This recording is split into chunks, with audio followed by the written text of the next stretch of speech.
Nós vamos ouvir por 35 minutos, né, general, a exposição do general Hamilton Mourão, que é exemplo do ministro Nelson Jobim. Eu pude conhecer, tive o privilégio de conhecer quando comandava a 2ª Brigada de Infantaria de Selva em São Gabriel da Cachoeira, em 2007. Também. Eu conheço suficientemente o general para poder fazer algumas perguntas depois. Vai ser um prazer conversar com ele, mas antes de mais nada, vamos ouvir o candidato à vice-presidência da República pelo PRTB, na chapa liderada pelo PRTB, que é o partido do general Mourão. Por favor, general, com a palavra.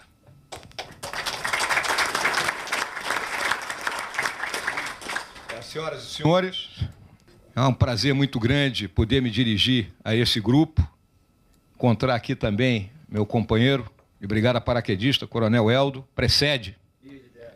Isso é o cumprimento dos precursores paraquedistas, né? Eu vou procurar ser rápido aqui nessa minha exposição, até pelo grau de conhecimento que todos têm, né, da situação que nós vivemos. Eu vou fazer uma análise aqui da conjuntura, né? Vou tocar nos principais problemas que nós vemos no Brasil e a solução, não é, que o deputado Bolsonaro vem pensando para buscar resolver todos esses problemas. Não resta dúvida a importância do nosso país, né, o seu posicionamento geopolítico.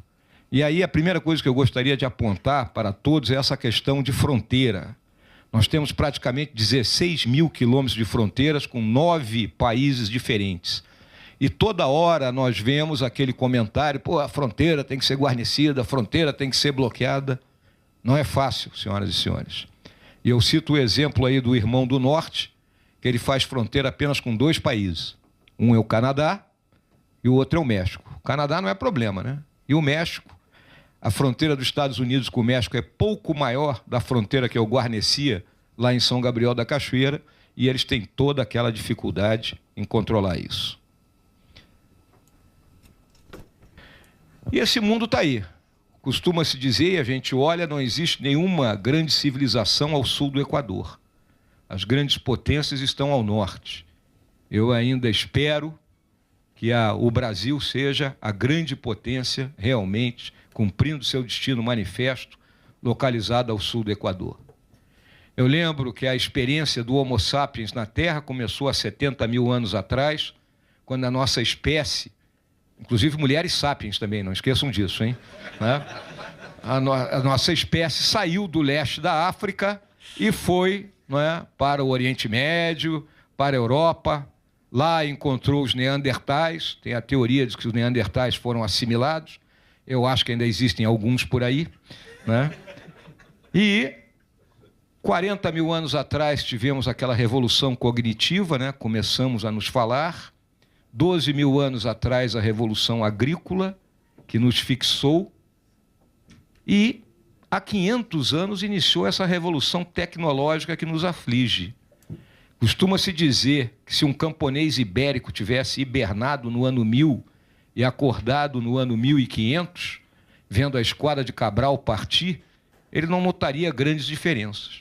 Agora, se um marinheiro de Cabral hibernasse em 1500 e acordasse agora, ele ia pensar que estava no paraíso, né? Coisa mudou demais. Essa foto é emblemática aí da última reunião do G7, né? Observem a postura do Donald Trump, não é? Encarando os seus parceiros, a Angela Merkel como que querendo, não é, puxar alguma briga, o japonês ali olhando assim com um olhar meio de lado. Então esse é o mundo que a gente está vivendo. Por quê? Porque é uma razão muito simples. Nós temos a hegemonia militar dos Estados Unidos. Os Estados Unidos gasta 610 bilhões de dólares em produtos de defesa. É 33% do gasto mundial, é 2,5 vezes o que a China gasta. 610 bilhões de dólares é muito mais ao dólar de hoje do que as despesas discricionárias do nosso orçamento. Então é muito dinheiro. Temos dívidas enormes aí dos blocos econômicos, né? Em torno de 1,7 trilhão de dólares estão aí em dívidas. Isso aí, em algum momento, pode, né, arrebentar. E a ordem pós-Segunda Guerra Mundial ela não mudou. Tá? O mundo é redondo em suas diferenças e distâncias. Conflitos em larga escala, observem as partes mais escuras, e eu só destaco o nosso país, o Brasil, que já aparece numa cor mais nítida. Por quê? Pelo narcotráfico. A guerra do narcotráfico que nós estamos enfrentando, notadamente na cidade que eu vivo, lá no Rio de Janeiro. Aqui dessa transparência eu quero citar que o interesse público e privado em grande interação, e isso facilita os caminhos daquele que é um dos nossos flagelos, que é a corrupção. Essas são as grandes ameaças que nós lidamos hoje. O terrorismo, o crime organizado, e não esqueçam, senhores que trabalham nisso, a possibilidade de um novo colapso do sistema financeiro. Doenças infecciosas que apareceram novamente, instabilidade dos regimes, a guerra cibernética.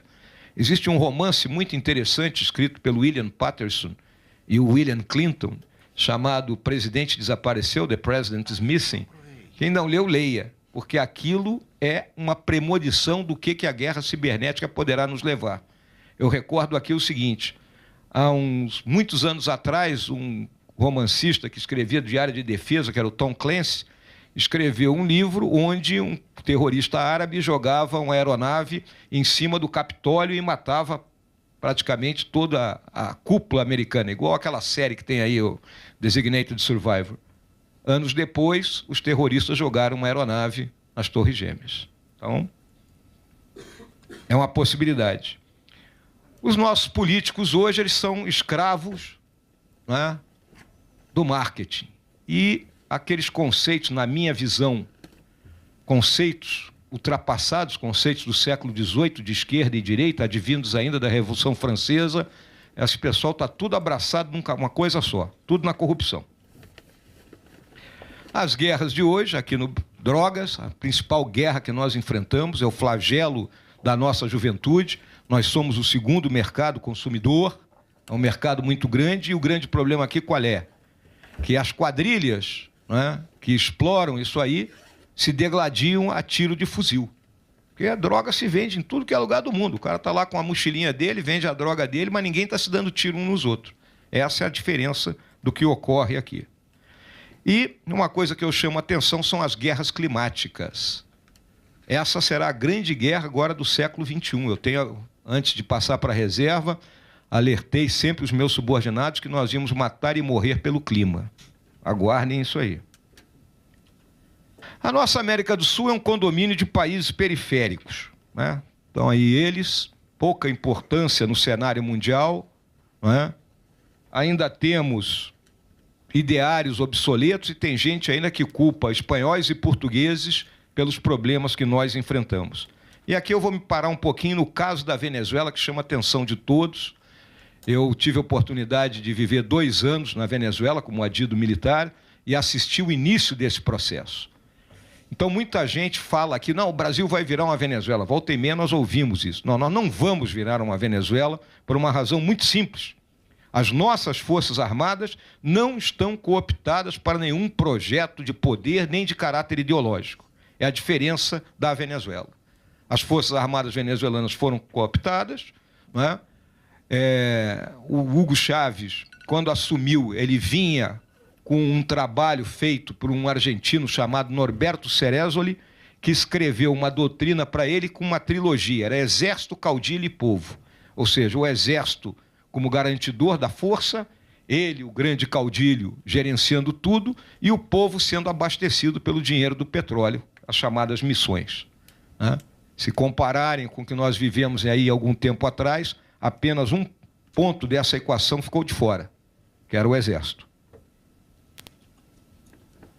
Falta de líderes, né?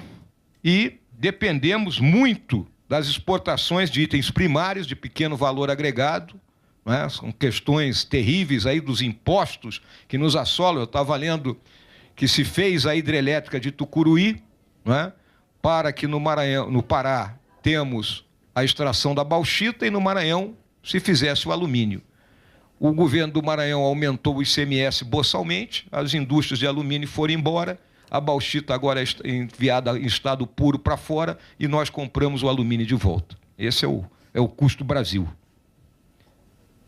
Regimes políticos frágeis, eu quero contar aqui os conflitos que existem ainda na América do Sul. Então, lembrem que a Venezuela e a Guiana têm um contencioso pela região do Essequibo. Então, aquela região oeste da Guiana, e o caminho natural de invasão da Venezuela para a Guiana passa por dentro do estado de Roraima, onde é a terra indígena Raposa Serra do Sol. Esse é o caminho natural. Existe o contencioso da Venezuela com a Colômbia, lá junto ao lago de Maracaibo, na Península Guajira. O Peru e o Equador foram à guerra há pouco mais de 20 anos. Né? O Chile, Peru e Bolívia travaram uma guerra no século XIX e a Bolívia perdeu sua saída para o mar. Então ainda é um contencioso sério. Né? A Argentina e o Uruguai andaram se estranhando aí pelo caso das indústrias de celulose no Rio Uruguai. O Paraguai tem aquela tradicional, né, situação dele, que muita gente tirou terra dele em guerras passadas, né? E essa turma toda fala espanhol. A gente não pode esquecer jamais disso aí. A diplomacia paralela, que todos conhecem aí, do Foro de São Paulo, está aí a última reunião, acho que reconhece uma criatura aí no centro, né? Condições favoráveis à atuação da criminalidade, e aqui eu quero destacar o quê? Nós temos 3 vizinhos que são os maiores produtores de droga. Então, eu falei que nós somos o segundo mercado consumidor, Colômbia, Peru e Bolívia. Vamos lembrar que a Bolívia, sob o Evo Morales, quadruplicou a produção de folha de coca. Óbvio que não é para o campesino lá, o montanhês, ficar mascando e poder suportar o trabalho na altitude. Não, está entrando aqui dentro do nosso país e afetando terrivelmente a nossa questão de segurança. O nosso Brasil, ele tem um porte estratégico significativo e dificuldade de transformar recursos em poder. A gente ainda tem aquele complexo de vira-lata que o Nelson Rodrigues tão bem falou. A crise política, os senhores sabem muito bem, o sistema político partidário que nós temos, ele está esgotado. Esse nosso sistema representativo, ele terá que passar por uma reforma que eu vou tocar mais à frente. A crise psicossocial é uma crise de valores que atingiu a nossa sociedade, né? A questão da lei de Gerson, parece que foi a única lei que vingou aqui no nosso país. Todo mundo quer se dar bem, todo mundo quer levar vantagem, e nós temos que educar novamente, né? Nós perdemos a mão na educação, educar a nossa população para superar essa crise de valores. Né? A crise econômica, né, eu chamo do nosso Harvey. Né? Ela começa na Constituição de 88. Nós temos uma Constituição com um número enorme de artigos e que bate muito além daquilo que seria uma Constituição. A Constituição ela tem que ser baseada em princípios. Né? E a nossa ultrapassou isso aí, transformou quase tudo em matéria constitucional, daí o acúmulo de trabalho no STF, onde o nosso ministro Nelson Jobim esteve lá. A hiperinflação, né? Talvez aqui os mais novos não se recordem dela, mas eu lembro no último mês do governo Sarney, a inflação era 88% ao mês. Né? Então, foram tempos bem difíceis. Vivemos o Plano Real, né, que nos devolveu uma moeda, né, uma geração aí viveu sem saber o que era moeda, e durante 16 anos foi promovido um ajuste fiscal, que é o fundamento de qualquer coisa. Eu, quando converso com outras plateias, né, eu costumo comparar o país com a casa da gente. Quem gasta mais do que ganha, vai para o cheque especial. Depois ele estoura o cartão de crédito e no final vai para o agiota. Então, essa é a situação que a gente fica vivendo. As privatizações, o Estado ele tem que se preocupar com a defesa, com a segurança, não é? Com relações exteriores, e tem que ser indutor, não é? Do crescimento, mas não executor específico desse crescimento. Se buscou, então, esse equilíbrio das contas com aquela matriz econômica que os senhores bem conhecem, senhoras também, meta de inflação, câmbio flutuante e taxa de juros. Aí veio o vendaval. Segundo o governo Lula e a nossa Dilma. Qual era a palavra de ordem da Dilma? Gasto é vida. Não sei de onde é que ela tirou isso, né? E aí criaram uma nova matriz. Endividamento, tanto da pessoa física como jurídica, valorizou o câmbio, a questão das desonerações, reduziu os juros na marra, subsídios, tanto os explícitos, não é, como na questão das desonerações, como os implícitos naqueles empréstimos subsidiados do Banco Nacional de Desenvolvimento Econômico. Né? Captava 13 e emprestava meia dúzia. Quem é que estava pagando essa diferença? As senhoras e os senhores sabem.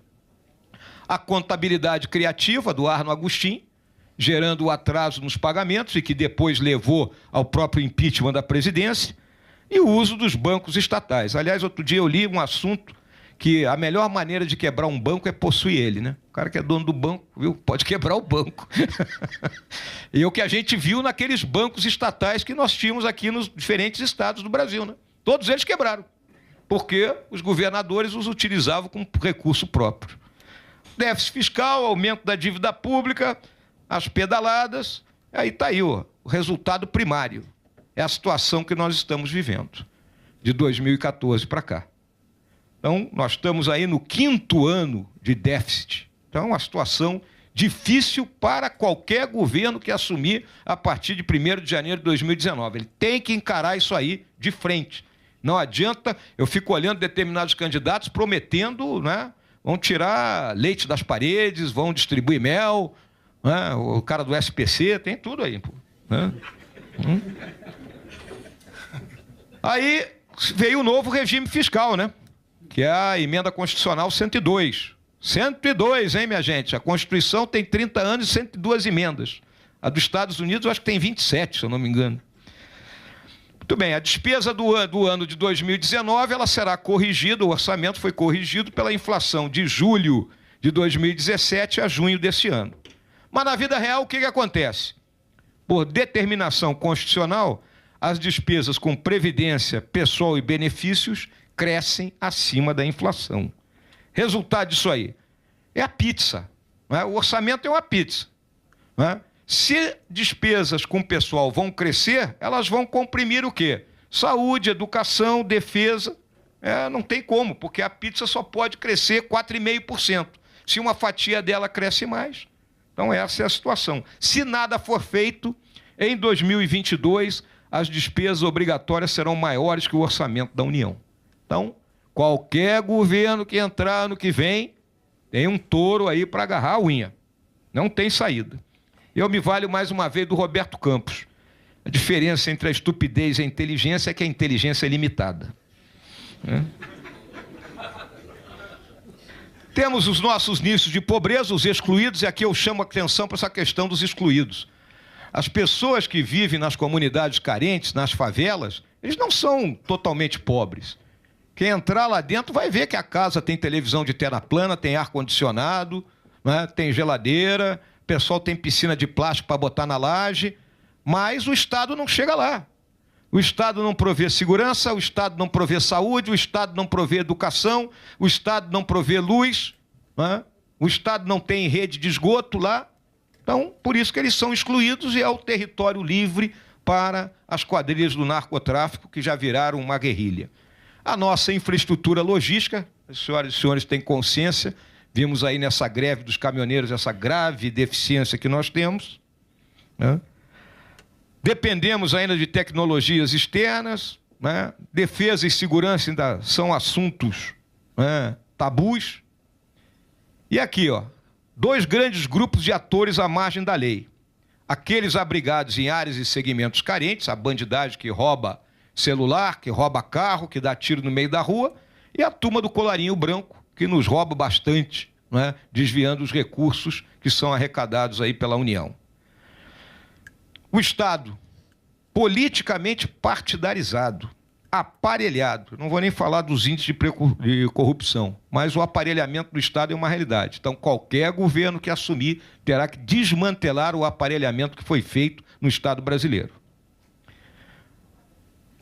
O aparato de segurança pública, a polícia vive o pior dos mundos. Por quê?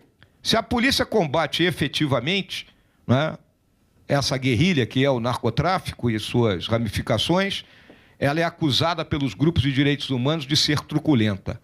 Se ela cruza o braço, nós aqui vamos dizer que a polícia é ineficiente. Então, a polícia ela precisa ser mais bem apoiada. Ela tem que sofrer uma repaginação em termos de formação, em termos de equipamentos, em termos da sua própria atividade de inteligência policial. E o Estado, ele é caro, os senhores sabem bem disso, burocratizado, é uma dificuldade para abrir uma empresa nesse país, e até para fechar, corporativista dentro do funcionalismo, é aquela simetria do ascensorista do Congresso, que ganha mais que um piloto de caça da Força Aérea, né? E práticas obsoletas. Nós estamos em plena era da tecnologia da informação e comunicações, mas ainda vale o carimbo. Né? O carimbo ainda funciona. Nossos desafios. Aí estão as pressões sobre o Estado. Existe um aumento enorme das demandas sociais, porque por menos esclarecida que seja parcela da nossa população, ela quer receber serviços. O Estado tem uma capacidade financeira reduzida. Quando eu olho gente dizendo que vai resolver tudo, eu digo, pô, de onde é que ele vai tirar dinheiro? Quais são os padrões de referência nossos? São os países mais adiantados ou é Burkina Faso?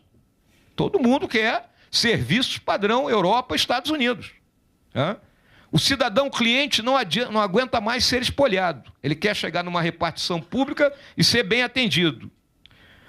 A extensão desses direitos sociais desestabiliza, porque todo mundo quer alguma coisa. E ninguém mais aguenta a cultura burocrática e a má qualidade do serviço público. Fundamentos econômicos, e que nós acreditamos firmemente. Primeira coisa, disciplina fiscal e priorização de gastos. É a que nós chamamos em linguagem militar de seleção de frente. Eu lembro do meu livro de economia na Academia Militar, citava lá que o primeiro dilema era canhão ou manteiga. Então tem que selecionar a frente. O recurso só dá para uma coisa, nós temos que selecionar a frente e aplicar o recurso onde ele é mais necessário. A reforma tributária. O nosso custo do Brasil está na faixa de 37%. O dos Estados Unidos é 19%, do Paraguai é 8%. Como é que nós podemos competir? Então, aqui eu estou falando para uma plateia, não preciso explicar a curva de Laffer, nada disso aí. Mas eu entendo desse troço, viu, gente? Estudei um pouquinho, pô. Liberalização financeira. Regime cambial e liberalização comercial. Nós temos a questão do dólar de importação, que dificulta as nossas exportações e praticamente detonou a nossa indústria. Não podemos ser arredios a investimentos estrangeiros. Privatização. Tudo aquilo que puder ser privatizado, vai ser. Desregulação. E a questão da propriedade intelectual, que é muito mal equacionada no nosso país. A gestão pública, gestão profissional no setor público, acabar com o cargo em comissão. Não é possível que um ministro chegue e traga 40 pessoas com ele.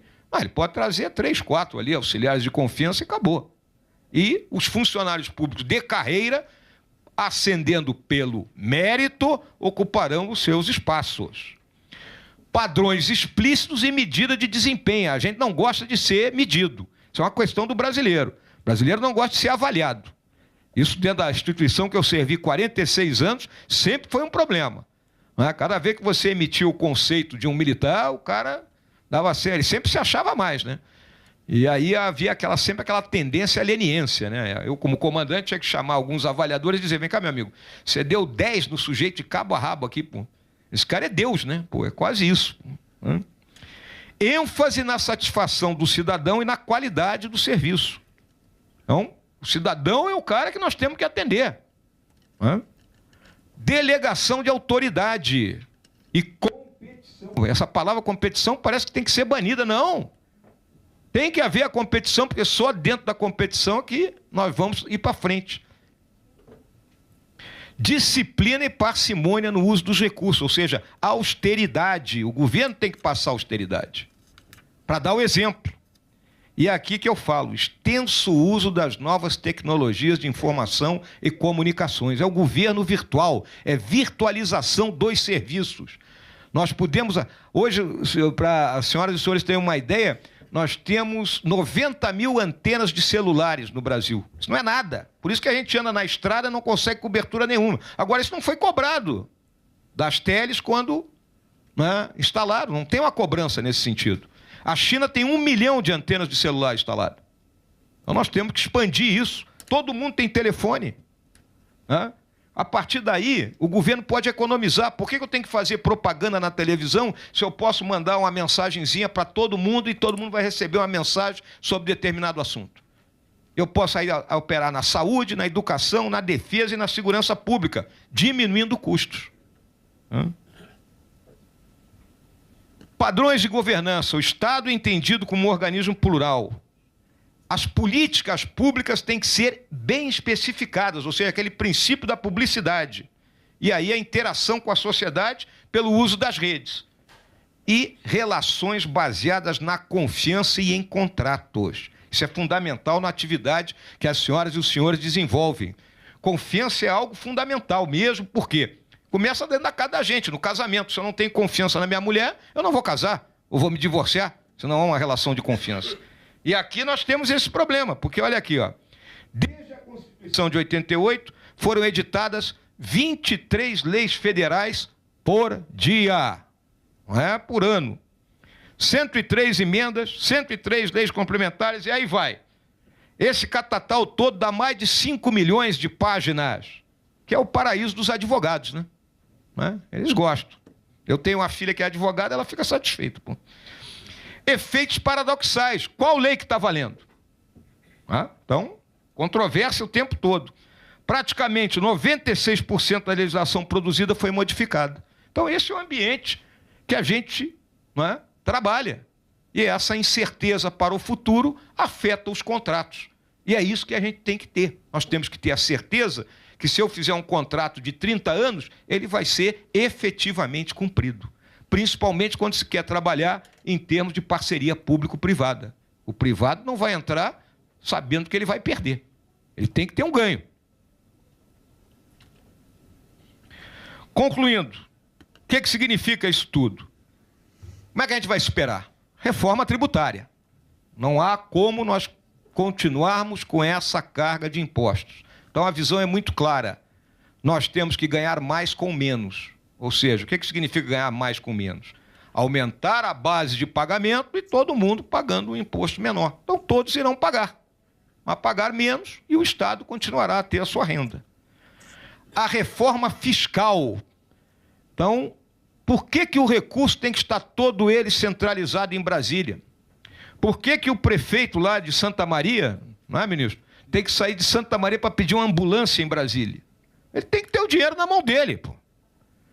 Bom, o prefeito vai jogar o dinheiro fora. Tá bom, jogou o dinheiro fora, a população da cidade pega e joga ele fora também, pô. Agora, querer gerenciar um país como o Brasil, que são 5 países em um, de Brasília, não dá certo. Eu fui secretário de Economia e Finanças do Exército. O que eu fazia? Bateu o recurso orçamentário distribuído para todo mundo. Só ficava com aquela pequena reserva para atender as eventualidades, aquelas catástrofes que de vez em quando ocorrem. E licitações prontas e vamos para frente. E isso está ligado a esse novo pacto federativo. A nossa federação não funciona. Digitalização e virtualização dos serviços públicos. Nós temos já propostas recebidas, para, em 4 anos, incrementar esse nosso serviço. Revisão da gestão do funcionalismo profissional. Questão da estabilidade.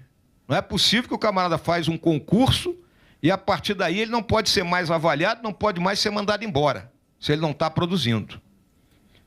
Os privilégios e a questão de greve. Não é fácil isso aí. A reforma política. Eu coloquei aqui o parlamentarismo. Isso aí é uma ideia. Livre mercado. Não posso o governo querer regular o mercado, regular o preço do diesel, não sei mais o que. Não funciona.